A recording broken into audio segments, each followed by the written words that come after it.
बहुत बहुत धन्यवाद तमाम जानकारी हमारे साथ साझा करने के लिए। तो वहीं हिमाचल प्रदेश से इस वक्त की बड़ी खबर आपको बता दें, हिमाचल प्रदेश में फंसे हजारों पर्यटक मंडी कुल्लू और स्पीति में फंसे हजारों पर्यटक ग्रामीण मुहैया करा रहे हैं खाना और पानी। तो वहीं आपको बता दें जितने भी पर्यटक फंसे हैं उनके लिए ग्रामीण जो है खाना मुहैया करा रहे हैं। फंसे पर्यटकों का परिवार से संपर्क जो है पूरी तरीके से टूट चुका है। तो मंडी कुल्लू और लाहौल स्पीति की हजारों की तादाद में पर्यटक जो है वहां पर फंसे हुए हैं। सड़कें बंद होने के कारण राहत और बचाव कार्य उन तक नहीं पहुंच पा रहा है। राहत और बचाव कार्य पहुंचाने में काफी देरी हो रही है। तो पर्यटकों को ग्रामीण जो है यहाँ पर खाना मुहैया करा रहे हैं। कुल्लू और चंबा में मोबाइल कनेक्टिविटी भी नहीं है, जिस कारण से जो पर्यटक है वो अपने घर वालों से संपर्क नहीं कर पा रहे। फंसे पर्यटकों का परिवारजनों से संपर्क जो है नहीं हो पा रहा है। चंबा में बादल फटने से 60 से अधिक मकान क्षतिग्रस्त हो गए।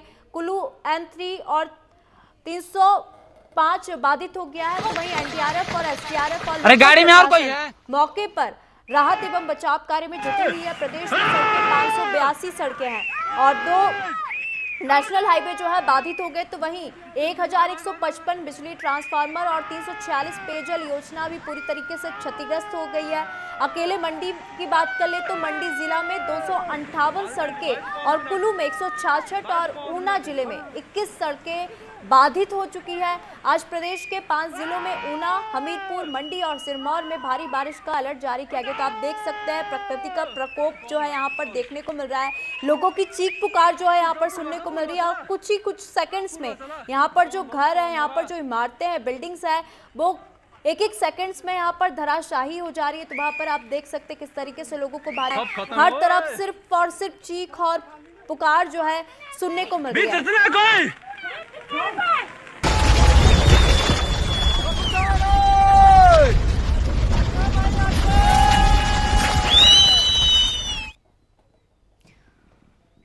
और अधिक चर्चा कर लेंगे। जीवन हमारे साथ लाइव जुड़ गया। जीवन, क्योंकि जिस तरीके से देख रहे हैं लगातार बारिश का दौर जारी है, तो हम देख रहे हैं कुछ सेकंड्स में जो बिल्डिंग्स है वो अचानक से धराशाही हो जा रही है। लोग जो है अपने परिवारों से संपर्क नहीं कर पा रहे। जो पर्यटक जो घूमने आए थे वो अब फंस चुके हैं।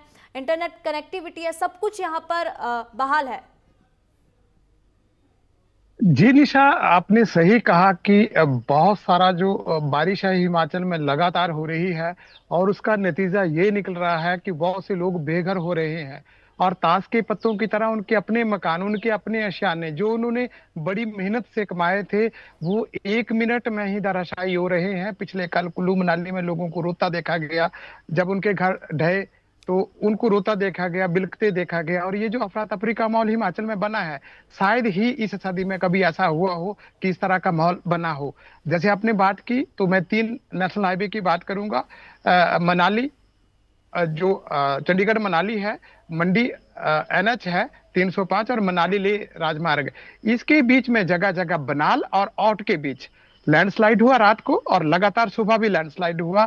हजारों लोग फंसे हुए हैं, उनके पास पहुंचने का कोई रास्ता अभी तक नहीं है, क्योंकि जगह जगह 2-3 जगह ऐसी जगह है जहां पर ये कट आउट हुआ है और इससे जो लोग हैं वो बीच में फंसे हुए हैं। अब डर ये भी कि क्या वहां अगर लैंडस्लाइड होता है तो वो गाड़ियां दबेंगी, जैसे कि आउट के पास अभी गाड़ियां दबने का समाचार हमें मिला है।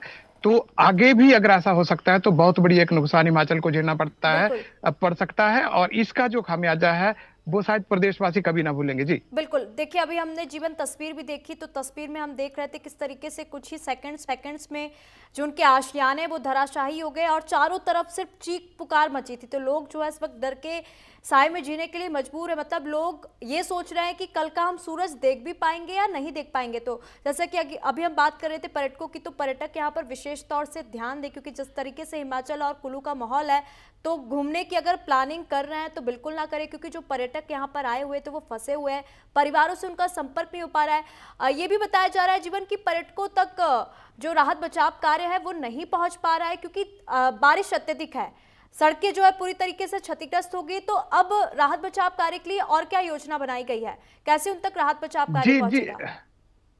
बिल्कुल निशा, पहले तो मैं ये क्लियर कर दूं, अपने दर्शकों को बता दूं कि 600 के करीब रोड बंद हैं और लगातार बंद हो रहे हैं। और जैसे कि आपने बात की इन 3H की, 305 की, 3 की और जो नेशनल हाईवे ले है वहां पर जगह जगह लैंडस्लाइड हुआ है और बीच में गाड़ियां भी हैं। देखिए कितना बुरा मंजर इस वक्त यहाँ मंडी और कुल्लू के बीच लगा हुआ है और बार बार लैंडस्लाइड हो रहा है।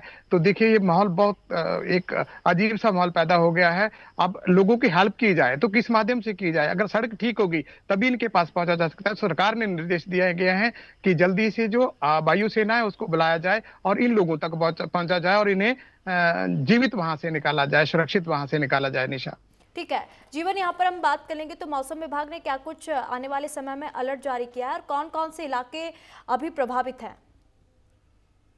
जी यूं तो निशा पूरा पूरा प्रदेश प्रभावित है इस वक्त। तो कुछ भी नहीं कहा जा सकता कि कुल्लू सही है, मंडी सही है, लाहौल स्पीति सही है, हमीरपुर सही है। कुछ भी सही नहीं है। रोज अपडेट्स आ रही हैं। अपडेट्स इतनी भयावह हैं कि जो आंकड़े हैं वो 310 के करीब लोग, ये तो पिछले कल का आंकड़ा है। 4 लोग पिछले कल मर गए। 2 लोग सिर्फ ये देखने आए थे कि रावी नदी कितनी बेग से बह रही है। ऊपर से पत्थर गिरे। 4 महिलाएं थी जो काम कर रही थी। 2 वहां डेथ हो गई और 2 अस्पताल में भर्ती हैं।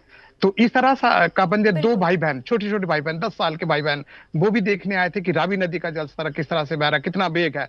तो वो ऊपर से मलबा आया और दोनों भाई बहन, वो छोटे छोटे बच्चे, वो भी बह गए और उनकी मौत हुई। तो कुल आंकड़ा मुझे लगता है कि आज बढ़ेगा और ये आंकड़ा ये दर्शा रहा है कि हिमाचल इस वक्त ढह रहा है और मुसीबत का पहाड़ सिर के ऊपर बिल्कुल, आ रहा है। प्रकृति जी, का प्रकोप जो है देखने को मिल रहा है। जीवन, बहुत बहुत धन्यवाद तमाम जानकारी साझा करने के लिए। तो हम देख रहे हैं किस तरीके से देश के सभी राज्यों में इस वक्त प्रकृति जो है अपना प्रकोप दिखा रही है और यही हाल पंजाब का भी है। पंजाब में भी लगातार बारिश का दौर जारी है। पंजाब में भी जनजीवन जो है बुरी तरीके से प्रभावित हुआ। हम आपको तस्वीरें भी दिखा रहे हैं किस तरीके से यहाँ पर आप देख सकते हैं नदी नाले जो हैं उफान पर है। तो वहीं घर आप देख सकते हैं अत्यधिक बारिश के चलते भूस्खलन और जो लैंडस्लाइडिंग की जो घटनाएं हैं वो सामने आ रही है। देखिए हम आपको एक तस्वीर दिखा रहे हैं यहाँ पर किस तरीके से जो मकान है वो कुछ ही सेकंड्स में ढह जाता है। हम और अधिक जानकारी ले लेंगे। पठानकोट से हमारे साथ मुकेश जुड़ चुके हैं। मुकेश, क्योंकि जिस तरीके से हम देख रहे हैं पंजाब में भी प्रकृति का प्रकोप जो है देखने को मिल रहा है।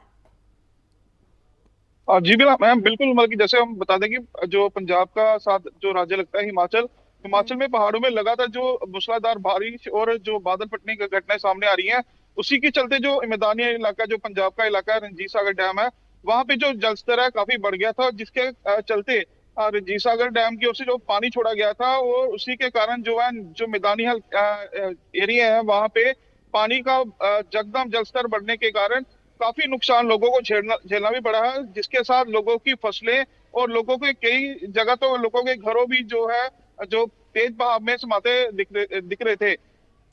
बिल्कुल बिल्कुल, क्योंकि जिस तरीके से हम देख रहे हैं भादों की बारिश का हर कोई इंतजार करता है, विशेषकर किसान जो होते हैं। लेकिन भादों की जो बारिश है कहीं तो मुस्कान लेकर आई, लेकिन कहीं जो है आफत हमको देखने को मिल रही है। पंजाब में हम देख रहे हैं किस तरीके से यहाँ पर हेलीकॉप्टर की मदद से लोगों का रेस्क्यू भी किया जा रहा है, साथ ही साथ राहत बचाव कार्य भी हेलीकॉप्टर के माध्यम से दिया जा रहा है। मुकेश जी जी बिल्कुल। मैं आपको बता दें कि ऐसा ही एक जो मंजर था वो यहाँ पे पंजाब में जो लोग हैं वो बताते हैं कि 1988 में भी ऐसा ही एक फ्लड आए थे जिसमें काफी नुकसान हुआ था। पर उसके कंपैरिजन इस बार देखा जाए तो इस बार बहुत ज्यादा जो नुकसान है लोगों का हुआ है। कल हम बता दें कि जो यहाँ पे यूपीडीसी नहर थी और उसके ऊपर जो माधवपुर हेडवर्क्स था, उनके हमारे बिल्कुल सामने ही जो 2 गेट, फ्लड गेट थे, वो पानी के तेज बहाव को रोक नहीं सके और जो पानी का तेज बहाव था वो उन गेटों को साथ में ले गया। जिसके चलते वहां पे जो इरिगेशन डिपार्टमेंट का एक कर्मचारी था वो भी उसके साथ ही पानी के साथ जो गेट थे, हैवी गेट थे, उनके साथ बह गया, जिसका अभी तक कुछ भी पता नहीं चल सका है। और बात करें किसानों की, तो किसान कह रहे थे कि हमेशा यही होता है कि भादों। ठीक है मुकेश, बहुत बहुत धन्यवाद तमाम जानकारी साझा करने के लिए। वक्त हो चला है छोटे से ब्रेक का। नमस्कार।